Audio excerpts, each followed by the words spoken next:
Talk about wanting to get in on the action before Ripple goes IPO, because the rumor is Ripple will IPO next year in 2026. I have zero doubt about that, but some major players are wanting to get in on the action long before that happens, and that would be a smart move. Right now, XRP is at $2.31. Hope you picked up the dip yesterday. I did. I got it at 224 and at 210. And let me see here. It's November the 5th at 1:30 p.m. So just keep a sharp eye on these dips. It always pays to get them. Never mind the ups and downs. Just know that sooner or later, it'll be a lot higher than it is today. I do have a long-term investment strategy. I've always told you guys 2030 is my target date, but it is starting to look like, between now and 2028, we're going to see significant increases in in the value of our investments. But in terms of the major players wanting to get in on the action with Ripple before they IPO, check this out. Ripple is reporting at Swell 2025, their conference up in New York today. They actually reported this yesterday, that they closed a $500 million strategic investment at a $40 billion valuation led by Fortress Investment Group and Citadel Securities. Look those places up. They're huge. And so they were the leaders of that investment group. And you can see the whole report over there at ripple.com. They have the whole write-up over there.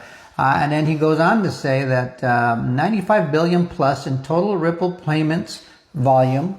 They've had 1 billion plus RLUSD stablecoin market cap. That's right. They now have over 1 billion RLUSD in circulation. That's the stablecoin owned by Ripple.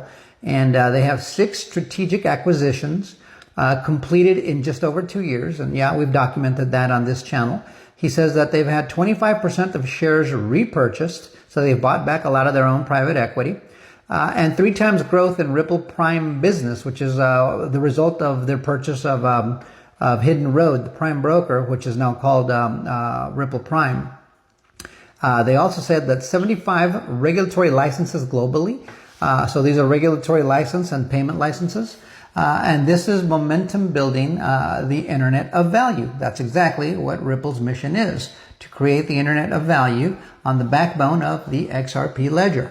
And Big Bad Brad Garlinghouse also chimed in on the news. He says 2025, without a doubt, has been an incredible year for Ripple and a record year for crypto as a whole. Although we have a couple of months left, this announcement feels like the cherry on top of a mountain of good news, and that's exactly what we've been experiencing. Today, we announced a $500 million investment in Ripple from Fortress Investment Group, Citadel Securities, Pantera Capital, and Galaxy HQ. Brevin Howard and Marshall Weiss at $40 billion valuation. So there are other partners that weren't articulated in the original announcement from Ripple. And Brad goes on to say that this investment isn't just a validation of Ripple's growth strategy and business built on the foundation of XRP, but also a clear bet on what the future of crypto will look like. He says he's very proud of what he's built, or what they have built, and all that's to come. There is a lot more to come, guys. Some people like to just say, oh, but the price is low. Well, you know what? When Ripple, or when XRP was at 50 cents last year, it was the same thing. Oh, but, all this good news and the price is low. Good things take their time and they grow strong. They don't just shoot to the moon and then die. They used to argue that Bitcoin was a store of value not that long ago. Well, it was at 124,000, and right now Bitcoin's at 104. It's lost $20,000 of value. It didn't store that very well, did it? Then they used to call it stored energy, whatever that meant. And then they're calling it, the most recent little game is they're calling it a debasement play. In other words, you can preserve the value of your dollar better on Bitcoin than you could with gold.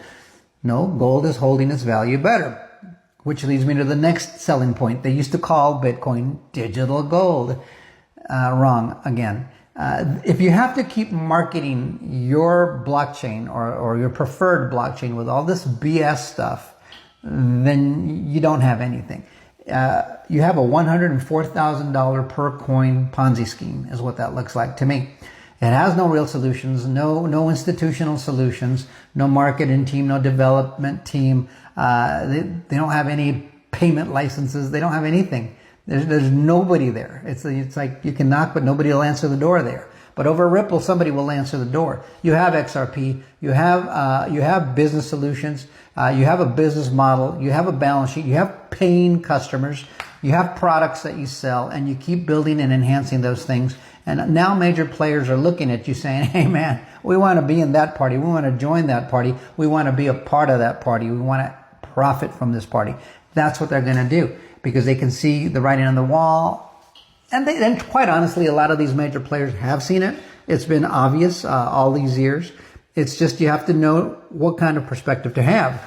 And the first point of that would be to have an informed perspective. Secondly, you do have to have some kind of an understanding as to how money moves throughout the financial system or the global financial system. The simplest version of that is how money moves through your bank. And then from there, figuring out how you can get money from, like, let's say you buy a house, from your pocket to the mortgage company, or from the mortgage company, how they charge you and who you pay. You start to understand how the money moves, from your checking accounts to your savings accounts. What if you want to send some money internationally, right? Then you start figuring out how to do those wires and start understanding how all this movement of money occurs. And then you start to realize, now I get it. Now I know how to do it. I have to pay so much money to move it. It takes so much time. And that has been our reality. But what this technology does is it makes it faster, cheaper. It makes it available 24/7, 365, something we haven't had in our reality. And so you can see the value as a consumer because I have a perspective, I have an understanding. And hopefully a lot of this helps you reach that. But at a minimum, it's a great investment opportunity. And you don't have to be a specialist at this. I mean, I'm no specialist. I'm no genius. But I'm smart enough to know a good thing when I see one. I've seen quite a few in my lifetime. I'm a Gen Xer. I'm not going to miss this, but this one's the best one in all 56 of my years. So let me know what you think in the comments. Like, share, subscribe, and bookmark. We'll see you guys on the next one. Till next time, adios, amigos.